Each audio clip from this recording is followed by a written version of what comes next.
晡开始，强烈大陆冷气团搁要来啊！拜五进前，全台湾低温10度，无排除会是寒流。台股冲过3万点，台积电上悬是开到1695块 ，AI 概念股拢有起，不过其他的煞有超过700间拢破价。委内瑞拉的总统马杜罗翁仔某，予美国掠去了后，台湾时间明仔载透早就要伫纽约出庭。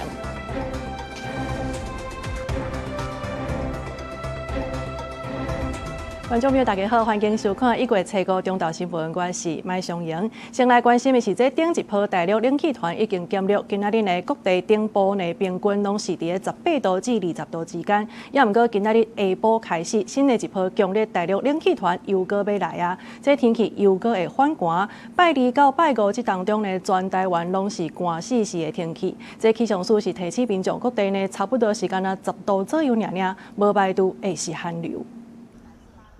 拜2即天是24节气中的小寒，俗语讲小寒大寒并马鞍，意思就是讲伫咧小寒即天若有够寒，就会当甲一寡海棠的卵寒死。春天报产的时，虫害就会较少。那照这几日的天气来讲，应该是妥当啊。气象署指出，虽然礼拜大陆冷气团减弱，不过拜1透早受到辐射冷却效应的影响，各地体感的低温拢增加。新竹关西阁出现6.5度的低温，日时开始回温。不过拜1下晡开始，又另外一波的强烈大陆冷气团落南，暗时开始变天。今天白天的话呢，我们刚才也提到，上午都还是属于比较稳定的一个天气。不过下午开始呢，桃园以北会出现局部性的短暂雨。今天的晚上到明天之后呢，是整个水汽最多的一段时间点。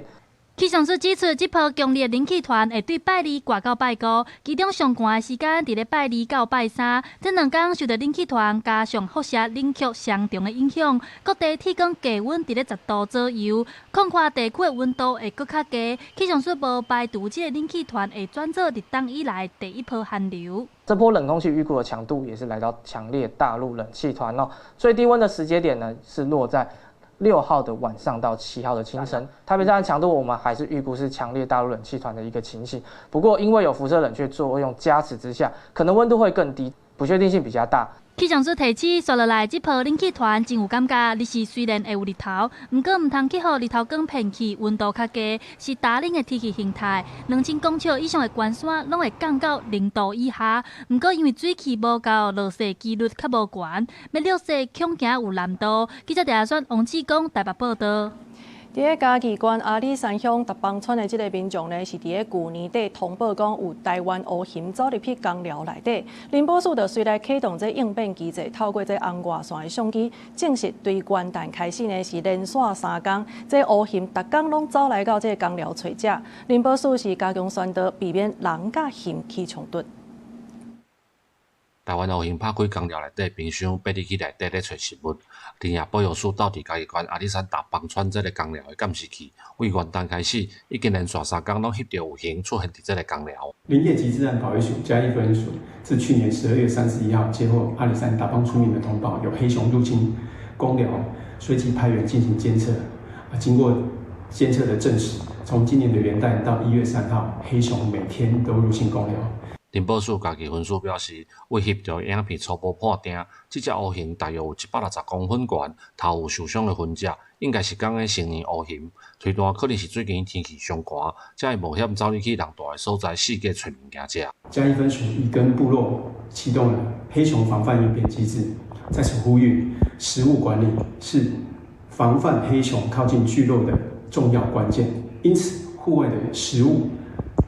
厨余以及宠物饲料应该要妥善的收于室内。为着要保护民众生命甲财产安全，嘉义分署嘛对附近的部落甲露营区来宣导，嘛指导工寮主人利用无定时声音也是光线，配合风行的电网，阻止乌蝇佮挖进工寮。记者林慧婷嘉义报道。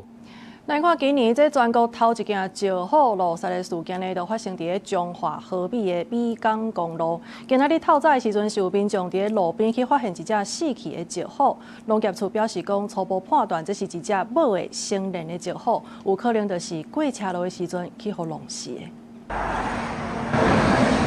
车辆来来去去的车路，有一只石虎就安尼停伫路边，已经明显死亡。初五透早伫中华河美港公路的路边，有民众发现一只保育类的石虎死亡，随通报机关处理。这也是今年全国头一件的石虎落杀事件。7点40几分的时候跟我讲说他去上班的时候看到，要我赶快来处理。因为15是保育类啊，所以在路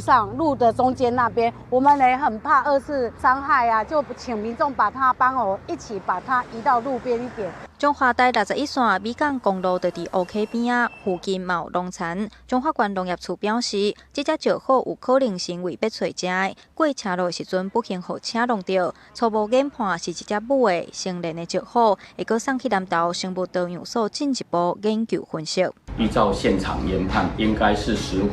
经由无锡跨越到台61线，不幸被车子撞击。让15的个体，县府这边已经送往农业部生物多样性研究所进行解剖分析研究。中华县政府表示，透过石虎的监测资料显示，河美镇台61线乌溪附近是石虎活动的热区，附近车路拢有采告示牌，提醒用路人爱注意石虎。随后嘛通知公路总局，针对这路段评估相关的应用措施，避免再发生石虎货车弄死的事故。记者杨淑静中华报道。屏东琉球这个明在掘鱼船的顶个月底是伫东沙岛去夹到网仔，规只船全安尼失去动力。海巡署是派这机动海巡队去甲救援，伫确认这船顶5个人拢平安了后，就开始来拖船。即马经过5天4暝的时间，昨总算是平安甲这只船拖转来到东港。绳仔用枪拍过去渔船，海巡人员把绳仔固定好了后，准备开始拖，因为这只渔船伫海上掠鱼，煞失去动力。目前明采取10号渔船位于本舰船尾。顶个月31中昼，伫东沙岛东南方大约100公里的所在，有渔船因为夹到网仔失去动力，海巡署接到通报，派4乘同级的巡人舰救援，确认渔船顶5名船员拢安全，就直接进行拖船的作业。不过因为海涌大，海巡人员拖的时阵嘛足细腻，惊阁发生危险。经过5天4暝大风大影，总算把船平安拖到小琉球附近海域。在同日晚上8点，云林舰抵达现场与民船会合。在确认船上5名船员都平安下，因现场海象受东北季风影响，最大阵风达10级，浪高约4公尺。在此恶劣海象下，渔船失去动力，随时都有可能发生意外。为维护我国及渔船及人员的安全，在不及等待其他游船前往救援状况下，云林舰基于标准作业程序展开拖带作业。受到东北季风影响，海上的阵风上悬有到10级，海涌大约3至4公尺。好佳在巡人舰顺利救援，初时透早把这只渔船拖到小琉球附近交接，落尾安全到东港渔港。记者柯永杰，屏东报道。去年12月19的时阵，台北车头是来发生随机攻击案。迄当阵因为要阻挡嫌犯线动上过身的这个余家枪呢，是后代敬佩又阁唔甘。今这台北捷运已经甲伊的纪念牌做好势啊。原来市长周万安也会阁甲家属来联络正式宣布的时间。我们都持续跟家属保持联络，也一定尊重家属他们的决定。好，所以这个部分。我想也因为于先生他的告别式也在完成，家属可能后续我们来了解他们希望设置的时间以及相关确认文字内容。这纪念牌的地点就设伫个捷运台北车头 B1 迄站目前呢，这捷运已经通知家属这件代志啊。现场是先用这个乌布甲砍掉咧，当时要来宣布，会搁再甲参这个家属做回来讨论。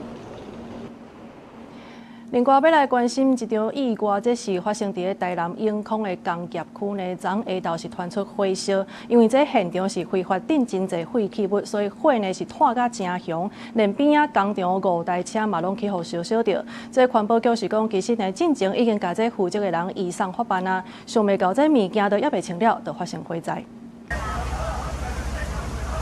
乌烟大火一直清出，也阁发出敢若爆炸的声音。在南永康工业区中正5街一个空地啊，随时中岛大火，因为现场拢是吨茶塑胶，火炭真紧。有一面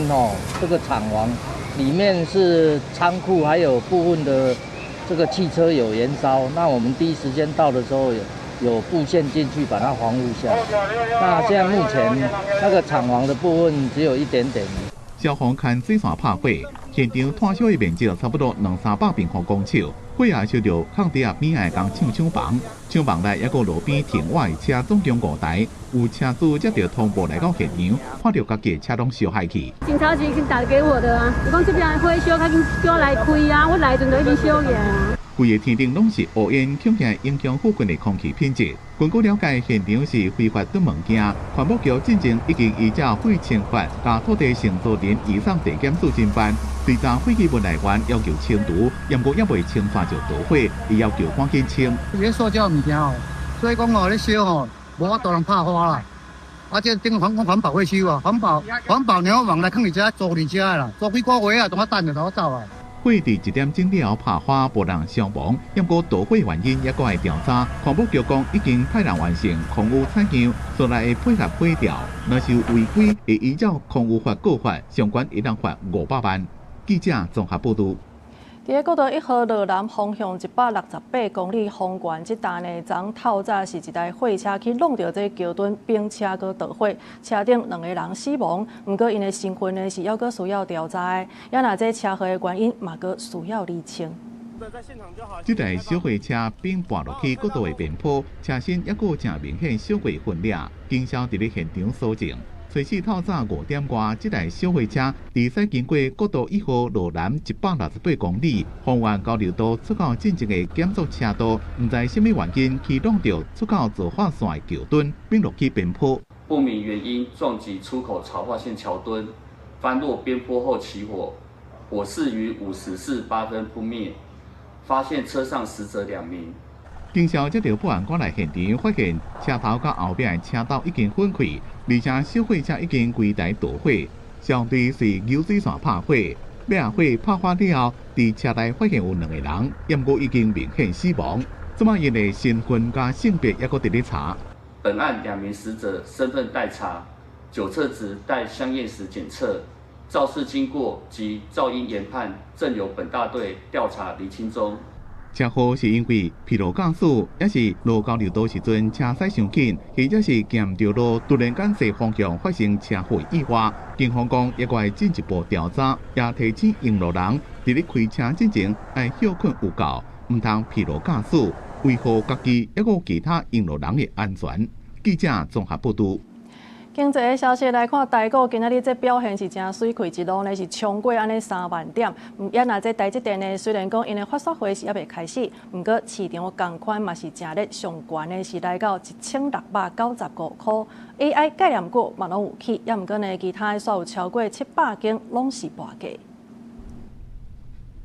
最高台股大起的气势挡袂牢，29,779点开盘，开盘无到1点钟就起到3万点，盘中上悬拔到3,339点，起990点。上主要是宽达股台积电的贡献。台积电开盘1630块，上悬起到1695块，起110块。台积电的一个大涨，反映的就是 AI 的一个成长，台积电受惠程度最高，因为它是 AI 晶片的一个独家供应商。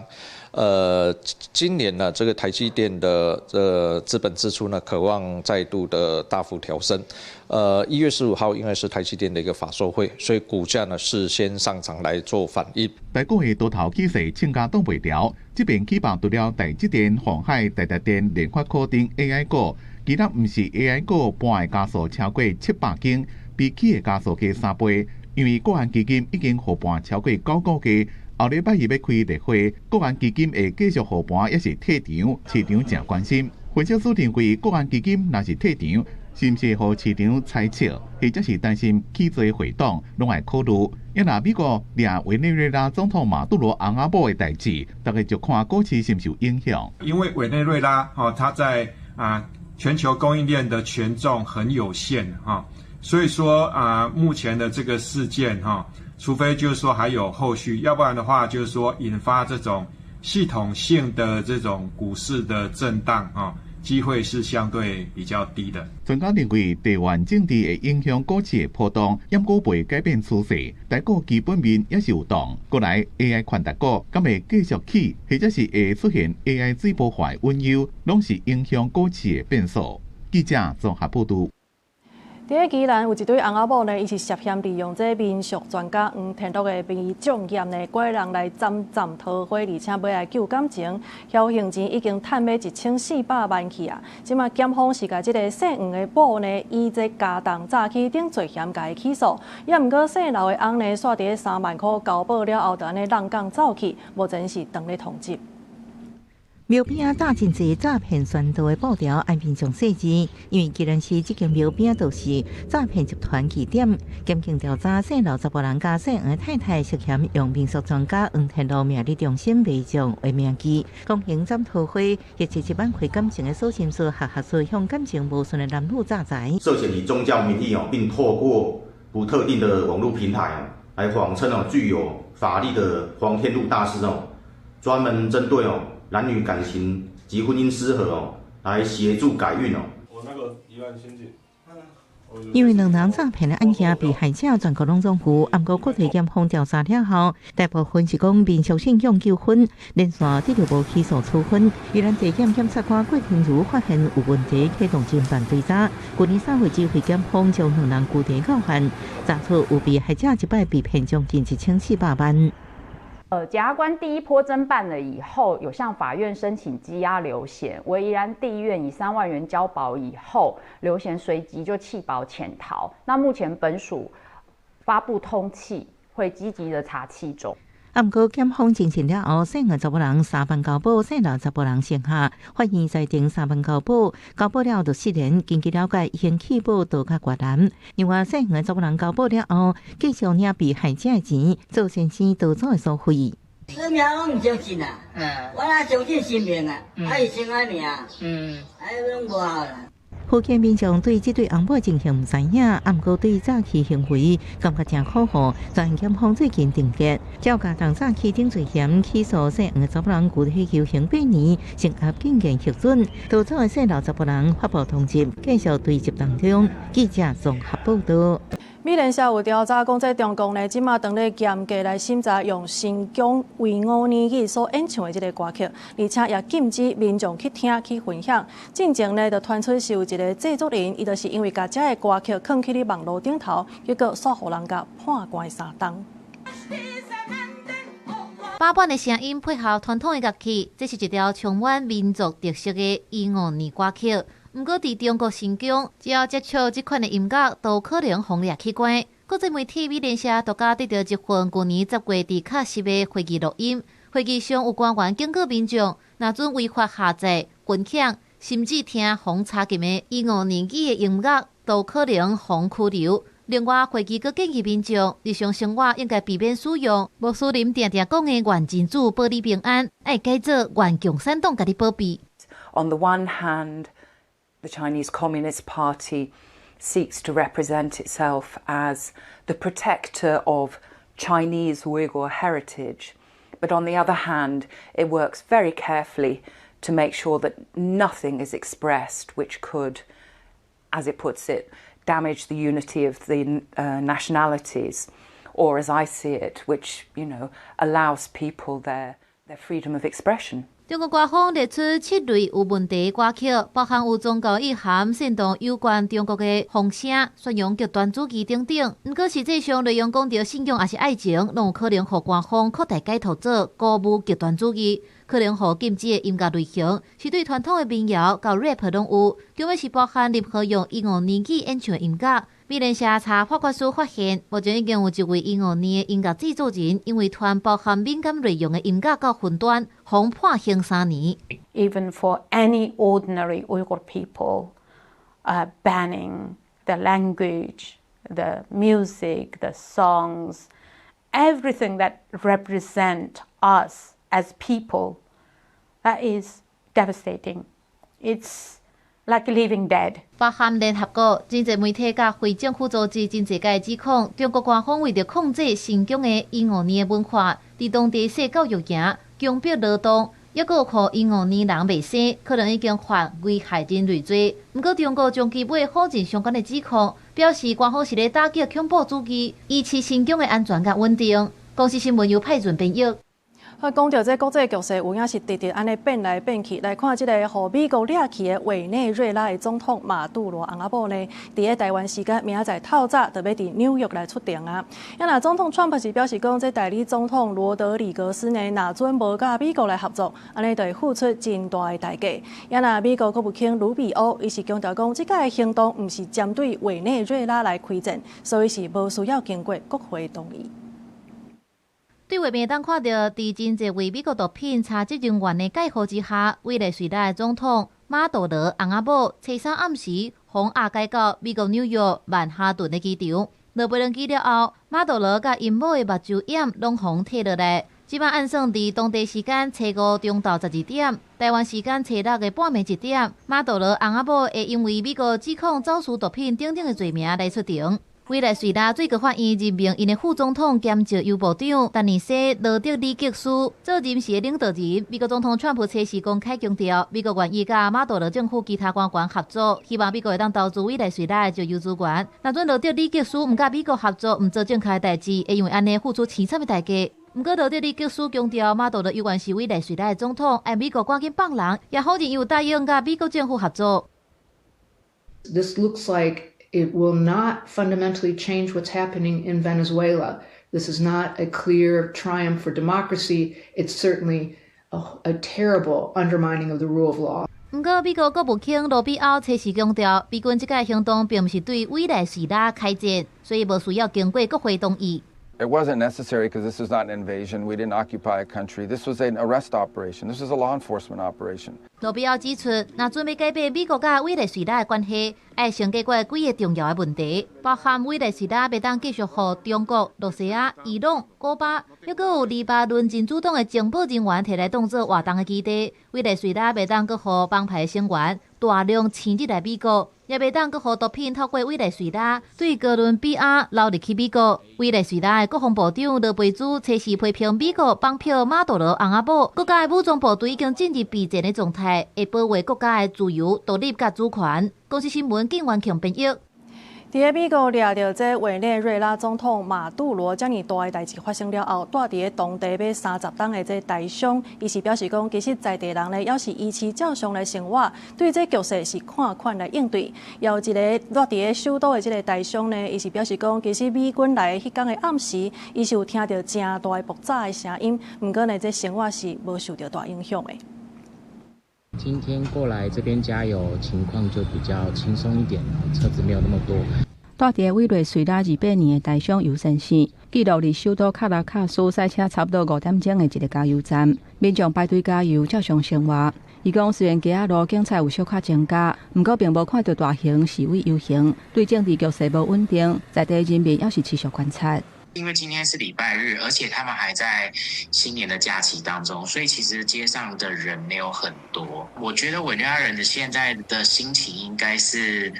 在等待吧，因为今天其实也没有政府也没有发布新的消息出来，但是大家其实都还蛮平静的，甚至还有侨胞今天早上还出去晨跑，绕了这个首都一些比较商业的区域，然后他们都说一切都正常。住伫委内瑞拉首都的台商会长纪晓文讲，美军发动突袭的迄暗，伊伫个厝内就听到真大爆炸的声音，出动时随着约着是美国动手啊。断断续续就听到嘣嘣，因为我们在首都，我家的位置可以看到半个嘎达嘎，另外被炸的那边呢，我们这边看不到，挡住了。本来我想出去拍，后来想说，哎，那么危险啊！听到4点多，你知道吗？那个飞机就是一直听到这个飞来飞去的声音，在现在还在这里的台胞哈，已经不太开了啦，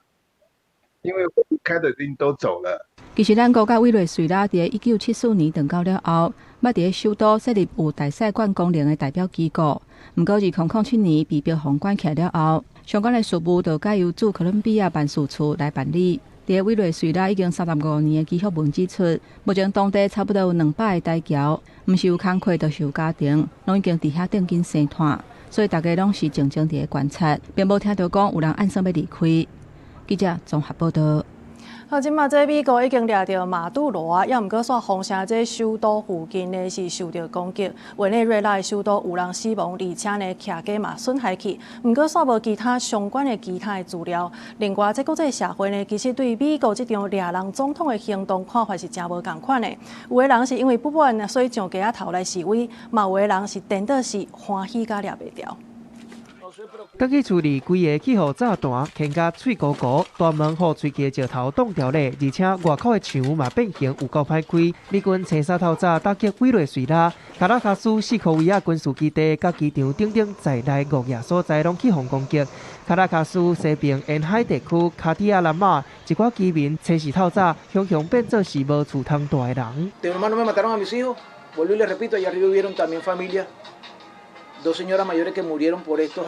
目前卡拉卡斯生活机能无稳定，这个社区足侪居民拢挖斗阵，即个临时手机充电站，有人要坐公车，有人要坐地下铁，不过却拄到班厝停驶。委内瑞拉政府表示，美军的攻击影响拉圭拉州、卡拉卡斯，还有边仔的米兰达州、阿拉瓜州，造成军人、民众甲大部分的马杜罗维安团队在内的人死亡。这场行动惊动国际社会。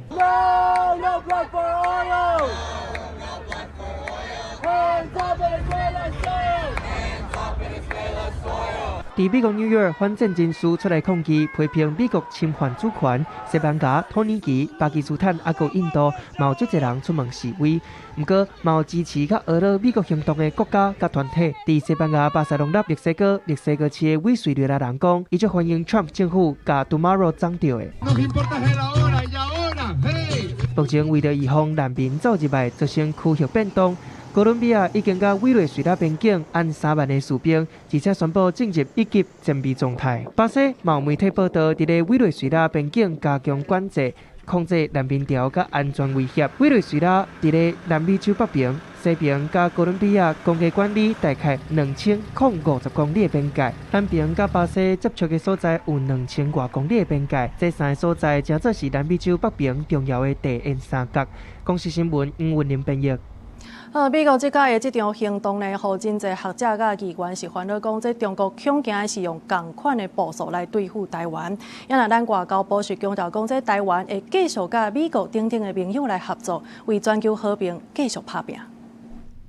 车一台算一台，有的排队等咧要加油，有的全要买民生必需品。美国伫初3透早对委内瑞拉首都发动攻击，迄天早起民众也算冷静。在当地大商讲，其实大家心内早就有准备。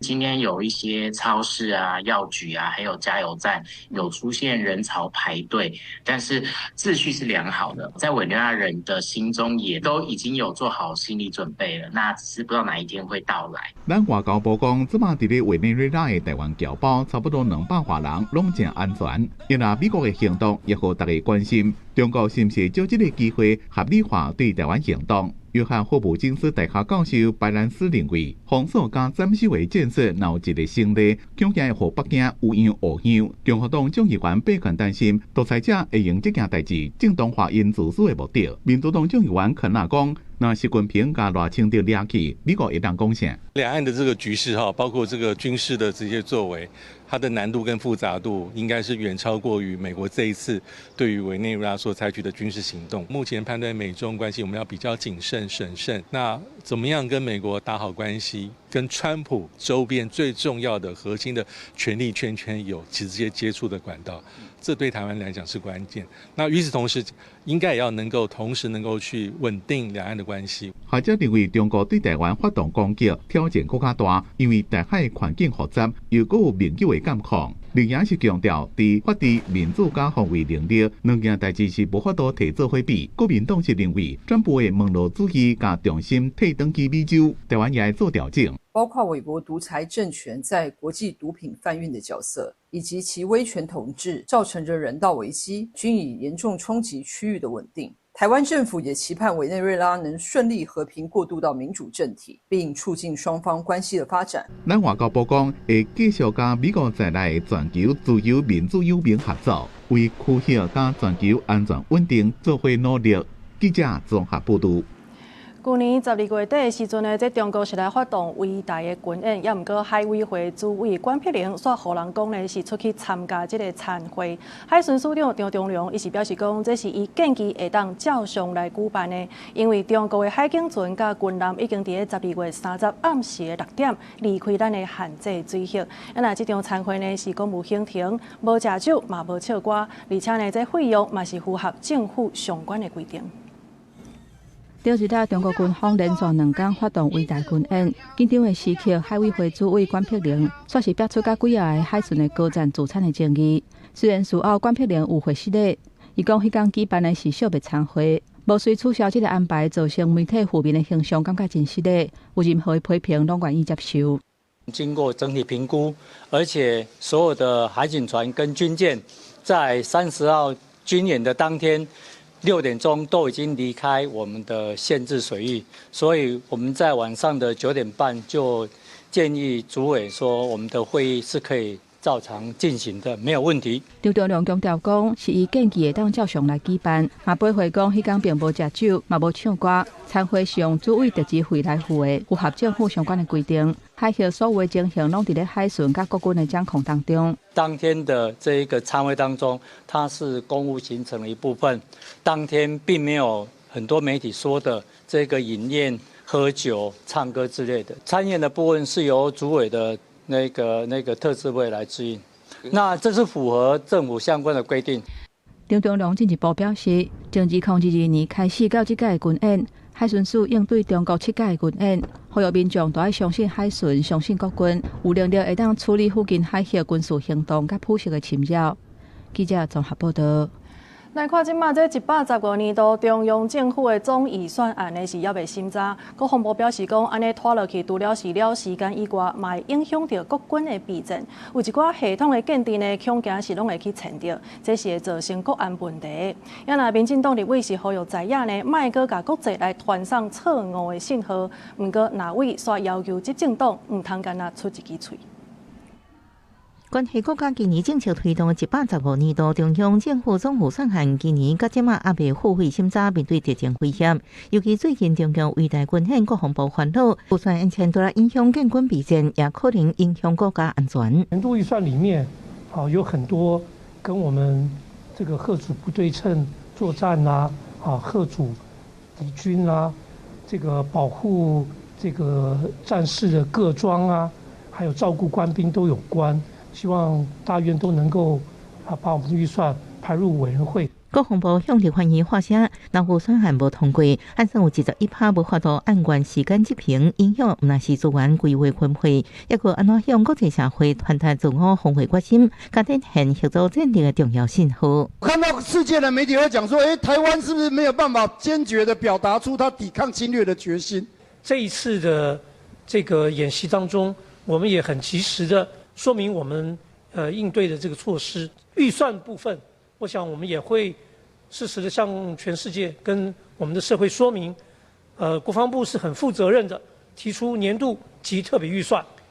因应敌情，增加我们的战力。行政院主计总处主计长陈淑珠表示，115年度总预算案无审议通过，因是国战维加总兵动资金额2992亿，毋但新兴计划7007亿元办理，连第一、第二预备金甲灾害准备金170亿也无法度叮当。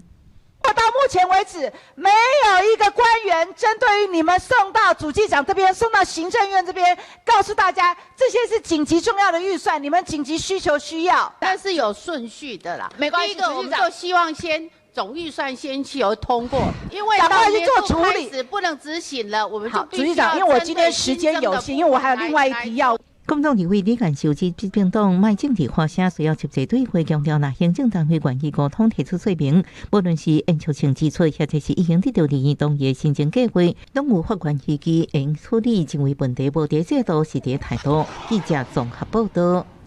行政院有公告要来修正政府的采购法，就是要让这招标的流程会当较简单的。未来袂阁有第一届招标上无爱3间来投的这个规定啊。也毋过，调野立委煞真烦恼讲，这招标敢会变做互人是方便来做手咧？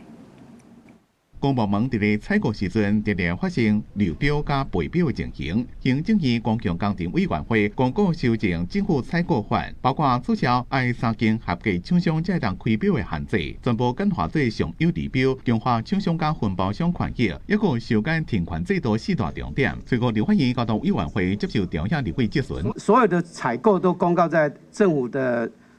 电子采购网上面，跟以前是完全不一样，不会有重复以前那种会让厂商来胁迫其他厂商来围标的情形。有立委质疑行政院公告草案未取消即卖第一遍公开招标，至少爱3间合格厂商投标才能开标的限制，恐会增加备案。但金德解释讲，即卖资讯公开，电子领标率有到99.05%，厂商无啥可能会当围标。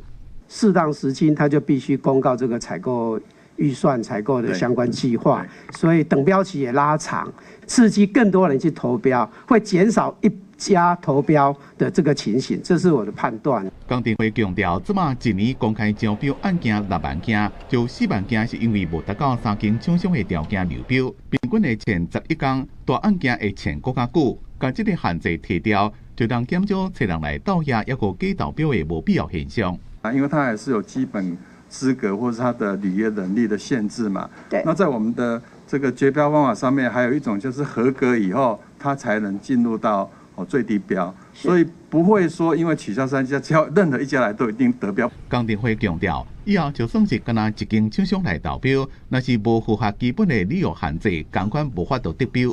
记者综合报道。国民党的立委有提案要来修正这党产的条例，有民间团体呢是批评讲，这是要互救国团甲妇联会要甲因找出一条出路，恐惊是会冲击到转型正义的推动。所以呼吁讲，若准这条法有通过，安尼政府呢应该就爱唔负数、唔执行。也若拿边赢的立委是认为讲，还阁会使讨论呢，唔通甲救国团的名声讲甲臭气。追讨不义党产。伫妇联会摆仔头前大风条挂口号，由台湾基进时代力量等等部分的在野党组成的台湾前进阵线，去妇联会头前开记者会，原因是国民党立委提出修正党产条例，原底顶礼拜5要伫立法院会处理，不过传出因为民众党有无共看法，所以临时冻点。台湾前进阵线批评拿赢的立委，讲因修法是要替救国团甲妇联会等等来解套，拒绝私相授受，不当党产回归公有。民间团体同款嘛批评拿赢立委，讲因修法是要甲原底附随组织的定义，为捌由政党实质控制人士，财务也是业务经营，内底也是要改做假，也就是财务甲业务经营，抑阁加定捌的属国家者无伫即个限制内底，毋但是要互救国团、妇联会等等的党产无法度回归民众，更加互转型正义倒退路。一旦国民党继续埋头闭着眼这样干，我们也呼吁这个执政当局不部署、不执行，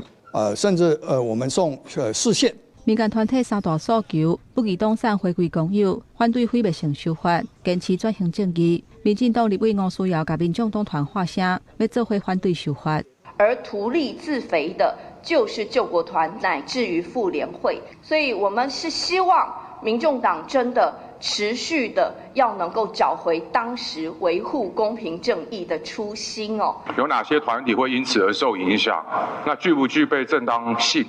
那这个是相当复杂的问题啊，这个需要时间，所以我们目前还在进行内部的研议跟讨论。所谓400多位，这个不是事实啦。好，那我想民党在这个对任何的政策做论述的时候，也不应该随便的就说多少亿多少亿，这个是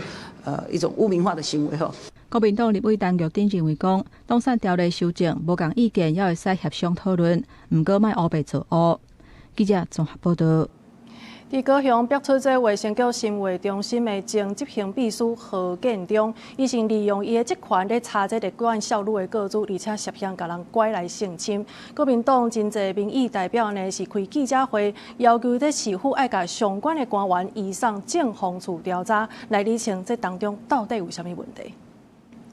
民代坐一排手提标记牌，高雄逼出卫生局新卫中心前执行秘书何建中利用职权查立管辅导效率个资，涉嫌诱骗性侵案件。国民党民代初5开记者会，要求全面检讨社会安全网破卡，并点名卫生局长王志忠爱下台负责。不只是社会安全网漏洞，连治安的洞漏得更大。完全都没有开过记者会出来道歉，也没有说明哦。市府的社安网，破洞了，导致孩子被公务人员利用职权来伤害。我想市长身为高雄市的大家长，应该要有责任出来面对受害者。面对市民朋友，民代认为卫生局管理不周，应将相关官员移送警方处调查，并质疑性侵案的消息封锁半冬，才被空敢是有人渎职或者是包庇。对此，卫生局长王志忠会再回应，涉案人拢已经定处，无现讲是要保护被害少女。何源跟他太太分别在卫生局被记2个大过免职，在社会局也被记2个大过免职。此外，何源因为涉及到违反儿少权法，也被处以最高60万的罚款。这个部分也是要打破一个迷思，不是职权越高，他就可以理所当然的去获取这些的名单。因为如果不是他的职务内容，他就不应该有这样子的一个权限。妇女团体认为，政府甲相关机构应全面检讨个案查看宽限。高市府表示，后续会为制度、管理苛刻等方面落实矫正，并委托外部治安专家调查，强化各组甲降低各组漏涉风险。针对个案，嘛会继续配合司法调查，检讨保护机制。公司新闻单访问柯正俊高雄报道。即摆伫高雄市呢，是有超过70%的社区活动中心的拢是违建，所以讲这建筑物若准上旧也是上后，想要申请这经费来翻新的时阵，拢是因为违建煞讨无钱。高雄大树井仔脚活动中心是民国78年起的，除了是当地集会所以外，即阵嘛是社区的关怀据点。不过因为厝是起伫咧大排水口顶悬，下面完全无地基。这30多年来，除了漏水壁岩的问题，对门前的楼梯坎啊，就看会出来，各有地基下陷的状况。社区表示，因嘛想要翻新改建，不过都因为是违建，讨无经费。希望会当甲大楼的安全性先做起来安尼啦。啊，即摆问题就是牵涉到伊是违建，所以你要请什么经费拢无法度。上游落来大完石头，其实拢会甲下面的基桩是整个会把它破坏掉。啊，你若破坏掉的话，讲以后这栋建筑物当时要倒去，咱无人知啦。根据统计，高雄市拢总共285台活动中心，亲像井仔脚安尼，无使用这条建筑属于违建的，都有218台。尤其即阵有真侪大活动中心，拢是做社区关怀据点来使用，无法度改建，对时代出入活动拢造成困扰。民政局表示，因为大部分的地拢是农牧地，无合法，现在只会当透过建部的权责单位去解决产权登记，和建部合法，才有法度来申请经费。对此，社会局是表示，若是有重视社会福利的据点，会当有淡薄的补贴。而有修缮或充实设备需求，均可依函报区公所呈转社会局申请补助。高雄市65岁以上的时代已经超过55万人。关怀据点设伫社区活动中心，违建的问题若是无法度解决，对整个长照的推扫是正大的阻碍。井仔脚社区讲，活动中心当时要倒无人知，想要补强无材料申请经费，有土地通起身的嘛爱等经费到位。或时代伫这种场所上课，若出代志，责任啥人要来担？记者柯家如柯朝阳高雄场报道。台铁的直接支线呢，伫2021年登记了后，今仔日宣布第1阶段要来开放通车，会当对丽水直通去到集集站。这电影是真期待，会当来进行观光产业。另外呢，第2阶段是直接一直到车站，是要等到6月底修复完工，才会全线拢开放通车。火车驶过来，一只台铁区间车拆开，专门列车到入站。南投直接火车站停驶1年8个月，车务总算恢复运作，卖票列车起码游客附近店头也真欢喜。其实小镇可以因为这次的复驶，然后带动我们观光能够更发达这样子。跟以前差很多，对啊，就觉得已经变得很萧条了，对啊，所以这次的复驶我们这边的店家应该大家都很开心。台铁集集支线伫2021年8月因为大水祸引发走线的灾情，造成集集到车站停驶。崩坑重启的过程发现损害比想的更加严重，所以伫2024年5月搁再启动崩坑扩大工程。集集火车头也宣告停驶，列车干那会当驶二水到落水之间。集集顶公所表示，停驶期间火车头四边的观光客是大减少，期待恢复驶车了后，配合工厂的整建，重新进行当地经济。包括我们的火车站的卖场的那个重新的整建，以及旁边的自行车道的一个整修，都花超过了2个加起来超过了1亿元这样子。那配合这次的复驶，那整个环境的改善也都已经做好了一些准备。我们现在是复驶到集集站。那如果要到车城的话，我们在今年的7月份会复驶到车城站，也就是全线会复驶。好，交通部表示，二水到集集是第一阶段的恢复赛车，第2阶段集集到终点站车停。按算今年6月底完工了后，地当全线拢恢复运作，2阶段拢会推出纪念的月台票，敢若伫中部的13站会当买到。公司新闻采访报道。有一寡士大人拢会凊彩食，所以长期以来咧嘛影响到因的健康。台北市政府是除了去社区来宣导这健康饮食的概念以外，嘛来推出健康加1点的友善店家的计划。目前台北市已经有200多间的餐厅加入吧。我们如果想要预防肌少症，不管是预防肌少症还是营养不良，我们其实都建议就是65岁以上长辈朋友或是一般民众朋友，我们一餐的蛋白质、豆鱼蛋肉类食物要吃到1个掌心，至少要吃到1个掌心。然后选择类别的话，尽量帮我们选择就是天然食材，然后健康烹调的部分，不要油炸，也不要加工食品。那这一块我们就是做在每个3餐的部分都要去尽量的摄取。然后另外在乳品的摄取很重要，我们是鼓励就是每天可以多喝一些鲜奶，或者是优酪乳、优格、起司等等的，这部分也是很好的优质蛋白质来源。好在台北市政府呢是鼓励这卖食食的店头做伙来做友善店家，互人客会当来选择，看是卖伤咸，还是讲卖食遐油，煮较嫩嘞，好市大人会当去买外口的物件来食，同时嘛会当食着健康。另外要继续来关心的，就是受到这风台影响，花莲万英乡明利川的河八达岸溪这大水甲冲入去，居民家园是受损真严重。这船长呢，佫较是因为勘载的时阵去跋倒去，结果腰脊骨转摔甲断去。伊啉这个疼呢，啉2个月过了后，即马已经袂堪得行，总算带院去手术。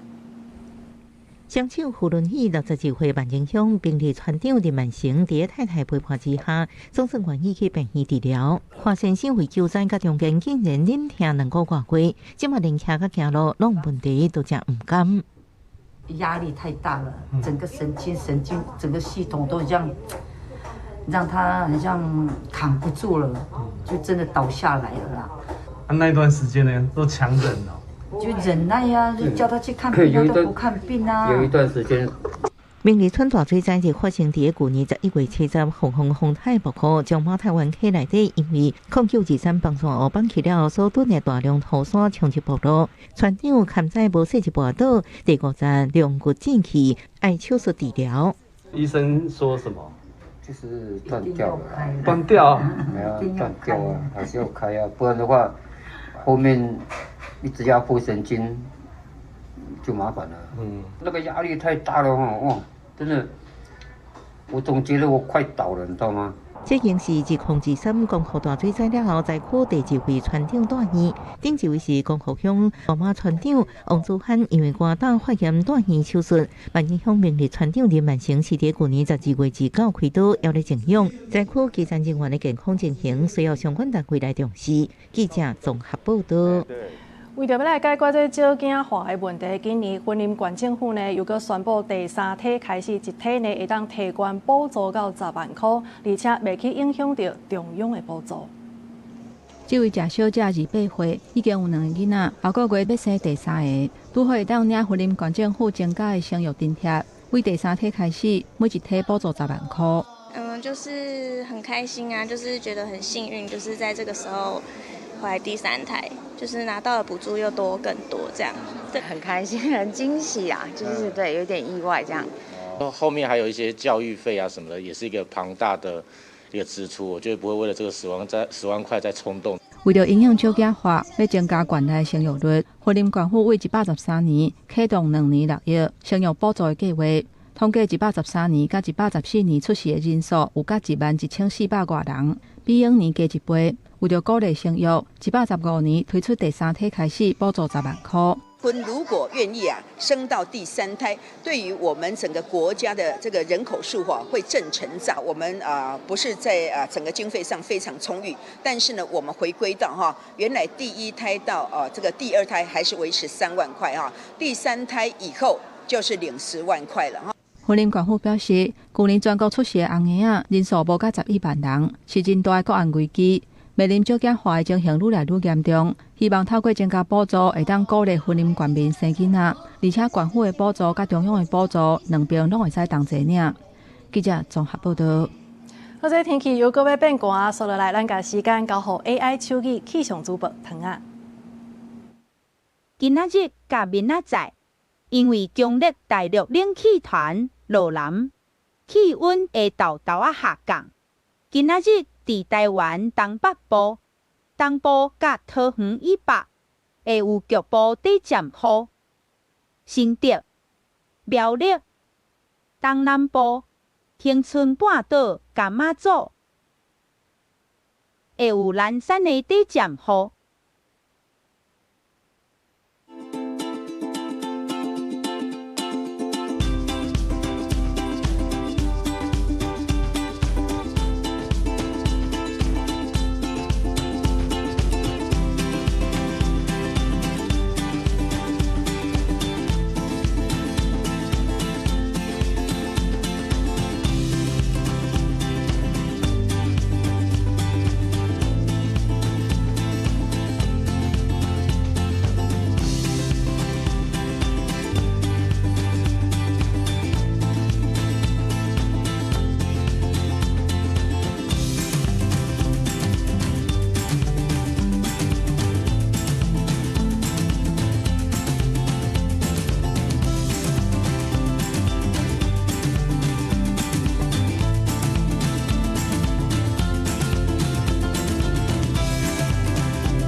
以上就是这则中岛新闻，感谢你的收看。明仔载同一时间，咱再相会。